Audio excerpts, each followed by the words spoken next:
భారతీయ చలనచిత్ర రంగంలో భారీ చిత్రాలకు కేర్ ఆఫ్ అడ్రస్ గా మారిన హోంబలే ఫిలిమ్స్ నేడు ఒక పవర్ఫుల్ అప్డేట్ తో ప్రేక్షకుల ముందుకు వచ్చింది. గతేడాది విడుదలైన మహావతార్, నరసింహ బాక్స్ ఆఫీస్ వద్ద సృష్టించిన ప్రభంజనం మనందరికీ తెలిసిందే. అయితే ఇప్పుడు ఆ యానిమేటెడ్ ఎపిక్ ఫ్రాంచైజీలో భాగంగా రెండో చిత్రం మహావతార్ పరశురామ్ టైటిల్ ను అధికారికంగా ప్రకటించారు. Hombale films and clean productions సంయుక్తంగా శ్రీ మహావిష్ణువు దశావతారాల నేపథ్యంలో మొత్తం 7 చిత్రాలను రూపొందిస్తున్న సంగతి తెలిసిందే. ఇక 2025లో వచ్చిన నరసింహతో ఈ ప్రయాణం మొదలైంది. ఇప్పుడు రెండో భాగం పరశురాముడి అవతారంపై రాబోతోంది. ఈ ప్రతిష్టాత్మక చిత్రం డిసెంబర్ 2027 ప్రపంచవ్యాప్తంగా విడుదల కానుంది. ఈ ప్రకటన సందర్భంగా విడుదల చేసిన పోస్టర్ భీభత్సంగా ఉంది.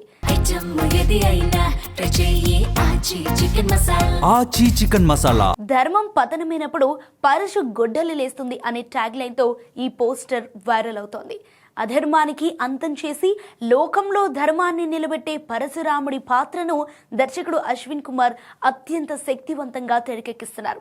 కేవలం పిల్లల కోసం మాత్రమే కాకుండా పెద్దలను కూడా అలరించేలా అంతర్జాతీయ స్థాయి విజువల్స్ తో ఈ యానిమేటెడ్ చిత్రాన్ని రూపొందిస్తున్నారు. ప్రెజెంట్ హోంబలే ఫిలిమ్స్ చేతిలో కాంతారా చాప్టర్ 1, సలార్ 2 వంటి భారీ చిత్రాలు ఉండగానే ఇలాంటి పౌరాణిక యానిమేటెడ్ చిత్రాలను ప్రకటించడం విశేషం. ఇక ఈ చిత్రానికి శామ్ సిఎస్ సంగీతం అందిస్తున్నారు.